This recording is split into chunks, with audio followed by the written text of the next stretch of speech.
আসসালামু আলাইকুম ওয়া রাহমাতুল্লাহি ওয়া বারাকাতুহু। নাহমাদুহু ওয়া নুসাল্লি আলা রাসূলিহিল কারীম, আম্মা বা'দ। আউযু বিল্লাহি মিনাশ শাইতানির রাজীম। বিসমিল্লাহির রাহমানির রাহিম। উদউনি আস্তাজিব লাকুম। সাদাকাল্লাহুল আযীম ওয়া সাদাকা রাসূলুহুন নাবিয়্যুল আমিনুল কারীম। ওয়া নাহনু আলা যালিকা লা মিনাশ শাহিদিন ওয়াশ শাকিরিন ওয়া আলহামদুলিল্লাহি রাব্বিল আলামিন।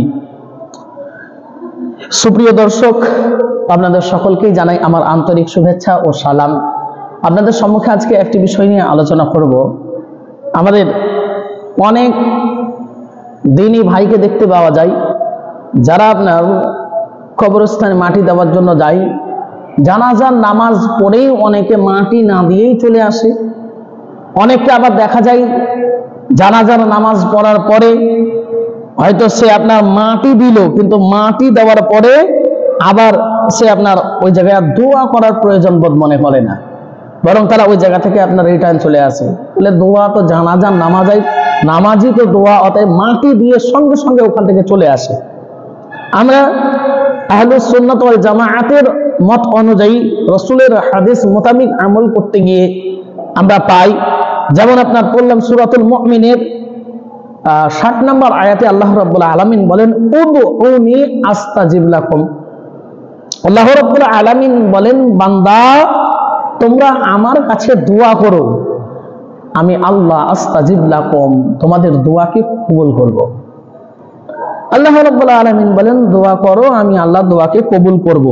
মিশকাত শরীফ প্রথম খণ্ড 194 পৃষ্ঠার মধ্যে বর্ণনা এসেছে যে আদ-দুআ ও মুখুল ইবাদা, দোয়া হলো ইবাদতের মগজ।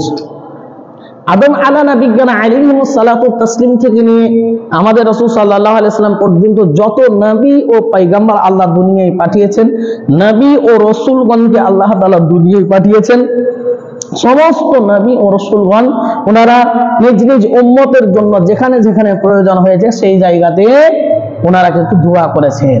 আল্লাহ রাসূল সাল্লাল্লাহু আলাইহি ওয়াসাল্লাম উনিও আপনার সর্বাগ্যে মসজিদের মধ্যে বলেন, আরো বিভিন্ন জায়গায় যখন যে পর্যায়ে পর্যন্ত আপনার প্রয়োজন পড়েছে সেই পর্যায়ে আপনার দোয়া করেছেন।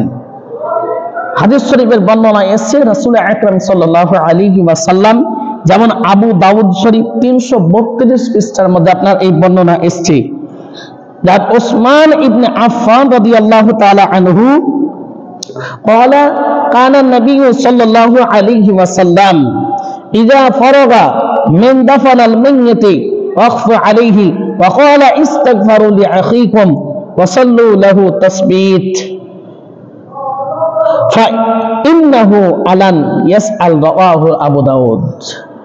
এখানে এই বর্ণনায় যেটা এসেছে যে হযরতে উসমান ইবনে আফফান রাদিয়াল্লাহু তাআলা বর্ণনা করছেন, আল্লাহ রাসূল সাল্লাল্লাহু আলাইহি ওয়াসাল্লাম উনি ইজা ফারাগা ও দাফানাল মাইয়িতি, যখন আপনার মৃত ব্যক্তির সমাহিত হয়ে গেল বা সমাহিত হয়ে যেত, তখন ওয়াকফা আলাইহি, আল্লাহ রাসূল সাল্লাল্লাহু আলাইহি ওয়াসাল্লাম ওই জায়গাতে আপনার দাঁড়িয়ে যেতেন।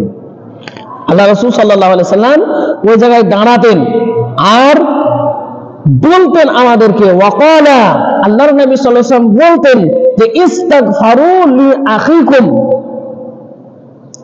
ইস্তাগফিরু লি আখিকুম, তোমরা তোমার এই ভাইয়ের জন্য দোয়া করো।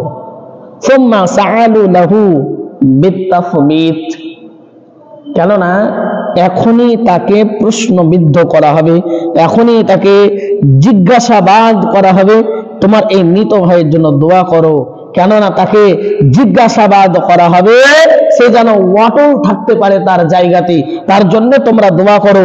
তাকে কবরে আল্লাহ রাব্বুল আলামিন প্রশ্ন করবেন তার ফেরেশতা মণ্ডলের মাধ্যমে। আবু দাউদ শরীফ 3221 নম্বর আপনার পৃষ্ঠার মধ্যে বর্ণনাতে এসেছে। উক্ত হাদিস থেকেও আমরা বুঝতে পারলাম যে রাসূল সাল্লাল্লাহু আলাইহি ওয়াসাল্লাম দাফন করার পরে মৃত ব্যক্তির জন্য নিজেও দোয়া করেছেন, এবং যিনারা সাহাবায়ে কেরামগণ ছিলেন, সাহাবায়ে কেরামগণকেও আবু দাউদ শরীফ 3221 নম্বর পৃষ্ঠার মধ্যে সাহাবায়ে কেরামগণকেও বলতেন যে তোমরা তোমার ভাইয়ের জন্য লি আখিকুম, তোমার ভাইয়ের জন্য তোমরা দোয়া করো, কেননা তাকে জিজ্ঞাসাবাদ করা হবে, তাকে প্রশ্নবিদ্ধ করা হবে। অপর একটি হাদিসের বর্ণনায় পাওয়া যায় রাসূল সাল্লাল্লাহু আলাইহি ওয়াসাল্লাম বর্ণনা করেছেন আপনার মুসলিম শরীফ প্রথম খণ্ড, এই প্রথম খণ্ড ৭৬ নম্বর পৃষ্ঠার মধ্যে আপনার বর্ণনা করা হয়েছে যে আল্লাহ রাসূল সাল্লাল্লাহু আলাইহি ওয়াসাল্লামের সাহাবী, বিখ্যাত সাহাবী, যেনার নাম হলো হযরত আমর বিন আস রাদিয়াল্লাহু তাআলা আনহু। উনি যখন মৃত্যু মুখে পতিত হলেন, আর পতিত হওয়ার পরে ওরা সন্তানদেরকে উনি বললেন যে আমি যখন মারা যাব, আমার সঙ্গে তোমরা কবরস্থানে কোনো অগ্নিশিখা নিয়ে যাবে না, কোনো ক্রন্দনকারিণীকে নিয়ে যাবে না। তারপরে হযরত আমর ইবনুল আস রাদিয়াল্লাহু তাআলা আনহু উনি আপনার বলতে লাগলেন যে তোমরা ততক্ষণ পর্যন্ত কবরে মাটি চাপিয়ে বরাবর করে তোমরা ততক্ষণ পর্যন্ত দাঁড়িয়ে থাকবে যতক্ষণ পর্যন্ত একটি উট জবাহ করে তার মাংস বিতরণ করতে সময় লাগে, ততক্ষণ পর্যন্ত আমার কবরের কাছে দাঁড়িয়ে থাকবা। এখানে হযরত আমর ইবনুল আস রাদিয়াল্লাহু তাআলা আনহু উনি আপনার বর্ণনা করছেন যে তোমরা, হে আমার সন্তানগণ, তোমরা আমাকে সমাহিত করে দেওয়ার পরে সঙ্গে সঙ্গে চলে আসিও না। কোথায়? মুসলিম শরীফ প্রথম খণ্ড ৭৬ নম্বর পৃষ্ঠার মধ্যে বর্ণনা এসেছে যে তোমরা আমাকে সমাহিত করে তোমরা ওখান থেকে চলে আসিও না, বরং তোমরা ওখানে ততক্ষণ সময় পর্যন্ত দাঁড়াও যতক্ষণ পর্যন্ত একটা উটকে জবাহ করার পরে ওই উটকে মাংস ছাড়িয়ে আলাদা করে মানুষকে বন্টন করতে সময় লাগে, ততক্ষণ পর্যন্ত তোমরা আমার কবরের কাছে থাকো। তাহলে আমরা কোন যুক্তিতে ওই জায়গা থেকে ছুটে পালিয়ে আসি?